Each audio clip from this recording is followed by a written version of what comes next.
আনিস আলমগীর, আপনাকে আমাদের অনুষ্ঠানে স্বাগত জানাচ্ছি। ধন্যবাদ আপনাকে।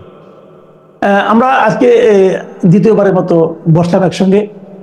দর্শকরাও অনেক দাবি জানিয়েছিল যেন আপনার সঙ্গে আমরা নিয়মিত বসি, তারই একটা আমরা সফলতার দিকে যাচ্ছি আর কি। জানি না আগামী দিনগুলোতে আপনি সময় করতে পারবেন কিনা। তো আমি সরাসরি প্রশ্নের দিকে আসি। আপনি নিশ্চয়ই দেখেছেন যে জাতীয় ঐক্যমত্য কমিশন একটা গঠন করা হয়েছে প্রধান উপদেষ্টার নেতৃত্বে, এবং যতগুলি প্রথম দিকে যে 6টা কমিশন হয়েছিল সেই 6টা কমিশনে যারা চেয়ারম্যান ছিলেন তাদেরকে সদস্য করে একটা জাতীয় ঐক্যমত্য কমিশন গঠন হয়েছে। তো এই যে গঠন হতে পারাটা, এখন এরা বিভিন্ন রাজনৈতিক দলের সঙ্গে বসবেন, বসে তাদের সংস্কার প্রস্তাবগুলো নিয়ে আলোচনা করবেন, এবং তারপর হয়তো তারা একটা সংস্কারের বিষয়ে একটা জাতীয় ঐক্যমত্য তৈরির চেষ্টা করবেন। তো এই প্রক্রিয়াটা নিয়ে আপনি আসলে কতটুকু আশাবাদী? এটা কিভাবে সফল হতে পারে বলে আপনি মনে করেন? প্রথমত এটা একটা অবশ্যই ভালো উদ্যোগ, কারণ সরকার অনেকগুলো অর্থ ব্যয় করে, অনেক টাকা ব্যয় করে এই সংস্কার কমিশন গুলো করেছেন, এবং তাদের রিপোর্ট যদি আসে তার তো একটা মূল্যায়ন দরকার। কিন্তু মূল যে বিষয়টা হচ্ছে, যারা কমিশন গঠন করেছেন তাদের সাথে রাজনৈতিক দলগুলোর এখন আলাপ হবে, এটাই তো মূল লক্ষ্য। আমার মনে হয় কমিশনের লোক যারা আছেন, রাজনৈতিক দলের লোকেরা আছেন, মাঝখানে আরেকটা পার্টিকে আনা উচিত ছিল, যেখানে একটু মূল্যায়নের বিষয় আছে। আপনি আমার একটা রিপোর্ট দিলেন, আমি আপনাকে বললাম যে এটা মানো বা মানবা না। মাঝখানে আরো কিছু লোক এখানে ইনভলভ করলে ভালো হতো, যে আসলে ওনারা যে রিপোর্ট গুলো দিয়েছেন সেটা কতটা গ্রহণযোগ্য এবং কতটা বাস্তবসম্মত সেটা, এবং রাজনৈতিক দলগুলো যদি এখানে এটা তো অবশ্যই রাজনৈতিক দলগুলো সততার উপর নির্ভর করছে। এই মূল বিষয়, এই সংস্কার কমিশন বাস্তবায়ন হবে কি হবে না, সংস্কারগুলো বাস্তবায়িত হবে কিনা, এবং কমিশনের সাফল্য। তো মাঝখানে যদি আরেকটা পার্টি থাকে তাহলে এখানে বিচারের একটা ইয়ে থাকে, যে কোন জায়গায় বাধা আছে। এখানে তো দুই পার্টি, আমি আপনি, মাঝখানে আরেকটা পার্টি যদি থাকে যে কেন নয়, তাহলে তখন একটা ভালো হতো আর কি, আমি মনে করি। এখানে অনেকে বলছে যে আবার রাজনৈতিক দলগুলোর প্রতিনিধি রাখা, আমি মনে হয় যে প্রতিনিধি রাখার সেটা আবার একটা কেওয়াস তৈরি হবে, এতগুলো প্রতিনিধিকে মানানো একটা কঠিন। তো যে রাজনৈতিক দলগুলো তাদের যেই প্রস্তাবগুলো যেটা আছে সেটা নিয়ে তাদের যে মতামত সেটা দিল, তারপর কম্পাইল করে একসঙ্গে আবার বসা করলো। আমার মনে হয় কোন পদ্ধতিতে তারা করবে জানি না, এভাবে করলে ভালো হতো আর কি। আপনার কি মনে হয় যে এই যে ঐক্যমত্য সবার সঙ্গে বসে, আমি যতটুকু শুনেছি যে কমিশনের যে রিপোর্টগুলো আছে, রিপোর্টগুলো তারা পলিটিক্যাল পার্টিগুলোকে দিয়েছে, এবং পলিটিক্যাল পার্টিগুলো ওগুলো পড়ে নিজেদের মতামত সহ তারা আবার ব্যাক করবে, তারপর তারা একসঙ্গে বসবে, এবং যে পয়েন্টে সবাই একমত হবে কেবল সেইগুলো রাখা হবে, যেগুলো সবাই একমত না হবে কেউ আপত্তি করবে, ওটাকে যদি চেঞ্জ করে রাখা সম্ভব হয় রাখবে না, এরকম একটা প্ল্যান করা হয়েছে বলে আমি শুনেছি। আমার বক্তব্য হলো, যদি এটাও হয় তাহলে আপনার কি মনে হয় এই ঐক্যমত্য তৈরি হতে কতদিন লাগতে পারে সময়? এই যদি এই ফেব্রুয়ারির মাঝামাঝি শুরু হয় তাহলে কি এটা কতদিন? আমি মনে করি না এটা 3 মাসের বেশি লাগার কথা, কিন্তু যে কমিশন গঠন করেছে তার সময় দিয়েছে 6 মাস। আমি মনে করি যেগুলো কালক্ষেপণ করা। আপনি কমিশন করতে এতদিন লাগালেন, আবার কমিশনের রিপোর্টটা নিয়ে বসে একটা সিদ্ধান্তে আসতে আবার 6 মাস, তার মানে ওই 6 মাস পরে বলবে যে আবার 6 মাস আমাদের সময়, আমাদের আরো আলোচনার দরকার আছে। আমি মনে হচ্ছে সরকার এই সময় ক্ষেপণের যে বুদ্ধি নিয়েছে, বা বুদ্ধি বলবো না, যে সিদ্ধান্ত নিয়েছে, সেগুলো ভালো হচ্ছে না। দেশের রাজনৈতিক পরিস্থিতি যেভাবে যাচ্ছে, সরকারের জনপ্রিয়তা যেভাবে কমছে, তাতে আমি মনে করি যে একটা সুষ্ঠু নির্বাচন দিয়ে ন্যূনতম সংস্কারগুলো করে সরকারি বিদায় নেওয়া উচিত। এত দীর্ঘ টাইম যদি দিতে থাকে, একটা আম ছাড়া দুইটাই চলে যায় কিনা এই ধরনের সন্দেহ অনেকে করেন। কার আম ছাড়া যাবে, কার জন্য ভালো হচ্ছে না? জনগণের জন্য ভালো হচ্ছে না, সরকার ব্যর্থ হবে। তখন সরকার যদি এটা বাস্তবায়ন না করতে পারে যতটা সময়ে, তখন এক ধরনের কেওয়াজ তৈরি হবে, এবং এই কেওয়াজের মধ্যে ওনারা যদি চলে যেতে চান তাহলে এটা তাড়াহুড়া করে একটা কিছু করে দিয়ে যাবেন। আর যদি ওনারা যদি ব্যর্থ হন, তাহলে দ্বিতীয় শক্তি আসবে, দ্বিতীয় যারা আসে তারা করবে, তখন আবার টাইম নিবে, ওরাও বলবে যে আরো আমাদেরকে টাইম দাও, আমরা দেখি।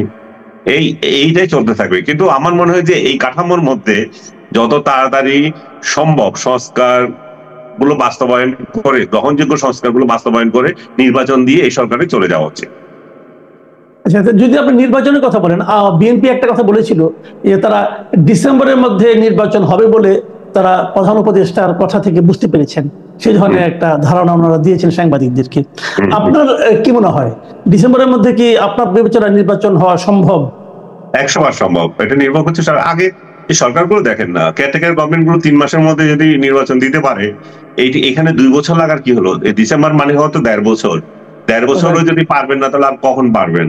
এটা সব ইচ্ছার উপর নির্ভর। আমি মনে করি যে ডিসেম্বরের আগেও করা যায়, ওনারা যদি চান। ওনারা আসলে কি চান সেটা হচ্ছে বিষয়।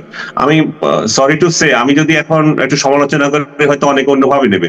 ডক্টর ইউনূসের কি দরকার দেশের বিদেশের এতগুলো সেমিনারে অংশগ্রহণ করে এতগুলো লোক নিয়ে যাওয়া? ওনার কাজকে এখন সেমিনার করে বেড়ানোর টাইম হয়েছে নাকি? বিভিন্ন সংগঠন যারা দাওয়াত দিবে উনি চলে যাবেন? ওনার তো উচিত না এগুলাতে যাওয়া।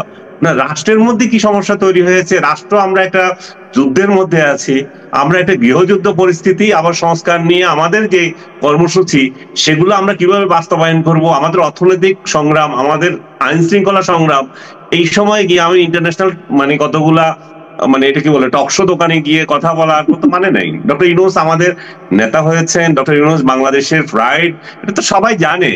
ওনার ওইখানে গিয়ে আবার নতুন করে কি করার আছে? ওনার সাথে কে মিটিং করলো না করলো এগুলোতে কি আসে যায় আমাদের এখন? ওনার তো ইন্টারন্যাশনাল ওনার এমন অবস্থায় আছেন যে ওনার যাওয়ার খুব জরুরি না ওগুলাতে যাওয়ার। তো উনি যদি এগুলো নিয়ে ব্যস্ত থাকেন, তাহলে 6 মাস কেন, আরো 2 বছর 3 বছর হবে না? আমি মনে করি যে ওনার এই সমস্ত কম গুরুত্বপূর্ণ, যে উনি জাতিসংঘে গিয়েছেন, ঠিক আছে, সেটাও একটা টকিং ক্লাব, সেটাও তো একটা প্রাথমিক অবস্থায় উনি গেছেন, সেখানে বিভিন্ন অর্গানাইজেশন আছেন। কিন্তু এই দুবাই যাওয়া, তারপর আরো কতগুলো যাওয়া, আমি নাম বলতে চাই না, যেগুলো অগুরুত্বপূর্ণ, সেখানে কয়জন রাষ্ট্রপ্রধান যান? হ্যাঁ, যে খালি দাওয়াত দিলে চলে যাবেন কেন? উনি তো নিজেকে সস্তা করা উচিত না? আরেকটা বিষয় হলো যে আমাদের নির্বাচন কমিশনের পক্ষ থেকে একটা কথা বলা হয়েছে যে যদি সরকার চায় তাহলে জাতীয় নির্বাচনের আগেই তারা স্থানীয় সরকার নির্বাচনটা করতে পারবে। এখন স্থানীয় সরকার নির্বাচনটা কি একটা এরকম নির্দলীয় সরকারের অধীনে করাটা কি আপনি বেটার মনে করেন? আগে করতে আপনি চাইবেন, নাকি বলবেন যে স্থানীয় সরকার? শুনেন, স্থানীয় সরকারের নানা টায়ার আছে, তাই না? একটা ইউনিয়ন পরিষদ, উপজেলা আছে, তারপরে সিটি কর্পোরেশন গুলো আছে। আমি মনে করি যে এই মুহূর্তে আজকে আমি দেখলাম জামাতে ইসলামও চাচ্ছে যে স্থানীয় সরকার নির্বাচন, তো স্থানীয় সরকার নির্বাচন হতে পারে। আর বিএনপি এখন চায় না, তারা মনে করে যে সরকার আসলে করবে। ওভারঅল যদি করতে পারে ভালো, কিন্তু এই বড় টাস্ক সরকারের না নেওয়াই উচিত। তাদের যেটা করা উচিত, 5-6টা আমাদের যে সিটি কর্পোরেশন আছে সেগুলাই নির্বাচন করা। এই সিটিগুলো যদি ওনারা নিয়ন্ত্রণ এখানে এক ধরনের প্রশাসন তৈরি হয়, নির্বাচিত প্রশাসন তৈরি হয়, তাহলে দেশের কিন্তু শান্তি শৃঙ্খলার অর্ধেকই আমি মনে করি যে নিয়ন্ত্রণ হয়ে যায়। কারণ যে আনরুলি ব্যবস্থা চলছে সেটা কিন্তু অনেকটা কমে যাবে। দ্বিতীয়ত, এই সরকারের পক্ষে সেটা কিন্তু একটা ট্রায়ালও হয়। আপনি কি করতে যাচ্ছেন, আপনার সক্ষমতা কতটুকু, এবং ইলেকশনের সবচেয়ে বড় চ্যালেঞ্জ হচ্ছে আইন শৃঙ্খলা। আপনি আইন শৃঙ্খলা কতটা রক্ষা করতে পারছেন, আপনি কতটা দক্ষতার সঙ্গে এটা সামাল দিতে পারছেন, আপনি কতটা নিরপেক্ষভাবে নির্বাচন করতে যাচ্ছেন। কারণ আপনার কিংস পার্টি, আপনার বিএনপি, আপনার জামাত, আপনি আসলে কি, সেটা তো মানুষ বিভ্রান্ত। আপনি কাকে সাপোর্ট দিচ্ছেন? তো এই সাপোর্টের জায়গায় আমি মনে করি যে সরকারের উচিত 6টা, আমার মনে হয় 6টা সিটি কর্পোরেশন আছে, 6টা কি 5টা, তো সেই কয়টা ইলেকশন করে দেওয়া উচিত, এবং এটা যত তাড়াতাড়ি পারে করা উচিত। এটা সরকারের জন্য ভালো, মানুষও বুঝতে পারবে এদের ব্যাকবোন আছে কিনা। আপনি যে আইন শৃঙ্খলার কথা বললেন, যে সরকারের হাতে আসলে সে আইন শৃঙ্খলাটা কন্ট্রোল করতে পারছে কিনা, এই জিনিসটা হয়তো এরকম একটা স্থানীয় সরকার নির্বাচন হলে, সিটি কর্পোরেশন গুলো নির্বাচন হলে কিছুটা টের পাওয়া যাবে। কারণ আপনি জাতীয় নির্বাচনে তো বড় আকারে সারা দেশ জুড়ে সেই আপনার ল অ্যান্ড অর্ডার সিচুয়েশনকে আপনার নিয়ন্ত্রণ করতে হবে। তো এখন এই লক্ষ্যে সরকার যে দেখলাম যে সম্প্রতি আপনার ডেভিল হান্ট তারা একটা উদ্যোগ নিয়েছে। তা আপনি এই ডেভিল হান্টের এই যে উদ্দেশ্য এবং এর যে সাফল্য, এটা নিয়ে আপনি কতটুকু আশাবাদী? ডেভিল থাকলে তো হান্ট করবে, সমস্যা নাই, কিন্তু 6 মাস পরে ডেভিল হান্ট করতে যাওয়া মানুষ সন্দেহ করছে। বিশেষ করে যখন গাজীপুরে পাল্টা আক্রমণ হলো, যখন সমন্বয়কদের পিটানো হলো, তখন যদি ডেভিল হান্টের কথা মনে আসে, তাহলে ডেভিল কারা এখানে তো ক্লিয়ার হয়ে যায়। ডেভিল তাহলে যারা প্রতিরোধ করবে তারাই ডেভিল। তো আমি মনে করি যে ডেভিল যদি সারা দেশে থেকে থাকে তাহলে অবশ্যই হান্ট করবে, কিন্তু মানুষ এই ডেভিলদের থেকে এখন বেশি ভয় পাচ্ছে ছিনতাইকারীদেরকে, ছেঁচড়া চোরদেরকে। তাদের জন্য রাস্তায় বেরোতে পারছে না, তাদের গাড়ি আক্রমণ করছে, তাদের রিক্সা আক্রমণ করছে। এগুলো তো ডেভিল কিনা জানি না, আর এগুলো তো সামাল দিতে পারছে না। সো ডেভিল হান্ট যদি নিরপেক্ষভাবে হয়ে থাকে, যদি সত্যিকার অর্থে যারা এখানে আপনার আইন শৃঙ্খলার রক্ষার ক্ষেত্রে বাধা হয়ে থাকে, রাজনৈতিক প্রতিহিংসা নিয়ে যদি এখানে সরকারকে অস্থিতিশীল করতে যায়, বিশেষ করে এটা তো অস্বীকার করার জো নাই যে বিগত শেখ হাসিনার সরকারের আমলে যারা লুটপাট করে বাইরে আশ্রয় নিয়েছে তারা এটা করতেই পারে, কারণ তাদের লুটপাটের জায়গা বন্ধ হয়ে গেছে, দ্বিতীয়ত তাদের আসা যাওয়া বন্ধ হয়ে গেছে, তারা আবার আসবে, আবার লুটপাট করবে, এরকম স্বপ্ন নিয়েও তারা আইন শৃঙ্খলা পরিস্থিতি করতে পারে, খারাপ করতে পারে। কিন্তু সরকার যদি একটা নিরপেক্ষভাবে করে তাহলে ঠিক আছে, অনিরপেক্ষভাবে করলে শুধুমাত্র আওয়ামী লীগ ধরে ধরে করবো এই নিয়তে যদি করে থাকে তাহলে তো এই ডেভিল হান্ট উল্টা হয়ে যাচ্ছে। আর দ্বিতীয়ত ডেভিল কি শুধু এক দলে আছে? এখন তো 5 তারিখের পরে দেখা গেছে যে সব জায়গা দখল হয়ে গেছে। এই ডেভিল গুলো কি সরকার চোখে দেখতেছে না? যে ডেভিল আওয়ামী লীগের যেগুলো দখল করেছিল সেগুলো তো এখন জামাত আর বিএনপির হাতে, বিশেষ করে বিএনপি বসে গেছে, প্রশাসনের জামাত বসে গেছে, বিএনপিও আছে একটুখানি। তো এই ডেভিল গুলো কারা? এই ডেভিল গুলো তো সরকার চেনে। এখন ডেভিল যদি হয় শুধু আওয়ামী লীগ তাহলে তো একটা প্রশ্ন আসবেই, শুধু দেশে আসবে না, আন্তর্জাতিকভাবে প্রশ্ন আসবে। আমি আপনাকে শেষ প্রশ্নটা করছি এখন, সেটা হলো আমরা তাহলে বুঝতে পারছি আমরা একটা নির্বাচনের দিকে অগ্রসর হচ্ছি। নির্বাচন তো হবে, এটা সময়টা একটা হয়তো ফ্যাক্টর হতে পারে, 6 মাসই হোক অথবা 8 মাসই হোক, হবে একটা নির্বাচন। তো এই নির্বাচনটা আসলে কোন সরকারের অধীনে হবে? আমরা সবাই ধরে নিয়েছিলাম ডক্টর ইউনূস সরকারের অধীনে নির্বাচন হবে, কিন্তু এর মধ্যে আমরা দেখলাম ডক্টর ইউনূস ছাত্রদের একটা দলের ব্যাপারে ওনার নিজের একটা দুর্বলতার কথা উনি প্রকাশ করেছেন, দল তৈরির ব্যাপারে তাদেরকে উৎসাহ দিয়েছেন। তখন কিন্তু এই জিনিসটা কিন্তু মির্জা ফখরুল ইসলাম আলমগীর বলেছেন, যদি এই সরকারের নিরপেক্ষতা ধরে রাখতে না পারে তাহলে নতুন সরকারের অধীনে নির্বাচন হবে। তো আপনি কি মনে করেন, এই সরকার কি এখন পর্যন্ত তার নিরপেক্ষতা ধরে রাখতে পেরেছে অথবা আগামীতে পারবে বলে আপনার মনে হয়? দেখেন, আমি যখনই 5 তারিখের পরে সরকার প্রতিষ্ঠিত হয়েছিল আমরা এটা ওয়েলকাম করেছি, এবং আমি তার সমালোচনা জায়গায় রাখি নাই, কারণ তাকে টাইম দিতে হবে। কিন্তু 6 মাস পার হয়ে গেছে, 6 মাসের পরে আর তাকে আগের দৃষ্টিতে দেখা, হানিমুন পিরিয়ড বলে পার করা, এটা তো আর সম্ভব হচ্ছে না। তো এখন সরকারের আমাদের বিভিন্ন দিকগুলো আমরা সমালোচনা করতে হবে, যেগুলো ভালো করছে সেগুলো প্রশংসা তো অবশ্যই করছি, আগের মতোই করব। সরকার অবশ্যই এই 6 মাসে এসে দেখা যাচ্ছে যে এটা একসময় দেখা যায় যে কার সরকার, এটা একটা বিভ্রান্তিতে ছিল, বিএনপি না জামাতের না আমলাদের এই ধরনের না আর্মি সরকার। এখন দেখা যাচ্ছে যে সরকার আসলে কারোরই না, কিন্তু আপনি যেটা বললেন কেউ কেউ আশকারা পাচ্ছে।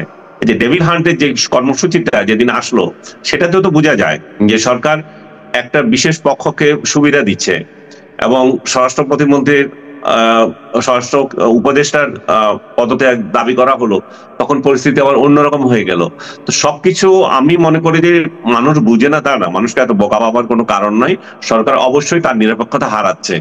সরকার বিএনপি আওয়ামী লীগের প্রতি তো নাই, বিএনপি এবং জামাতের প্রতি একবার একদিকে গেলেও এখন যেটা তাদের মানে করা উচিত সেটা হচ্ছে রাজনৈতিক দলের সাথে তার সম্পৃক্ততা একেবারে নিউট্রাল রাখা।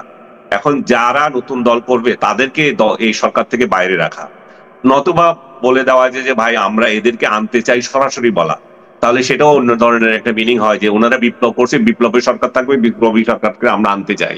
কিন্তু এই ধরনের লুকোচুরি করে যদি ইলেকশন করে সেটা দেশে যেরকম গ্রহণযোগ্য হবে না, আন্তর্জাতিকভাবে গ্রহণযোগ্য হবে না। অনেক ধন্যবাদ জনাব আনিস আলমগীর।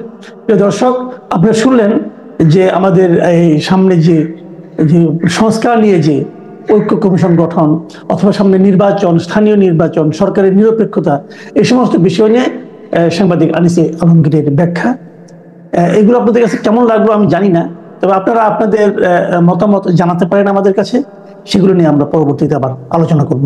আপনারা সবাই ভালো থাকবেন, ধন্যবাদ।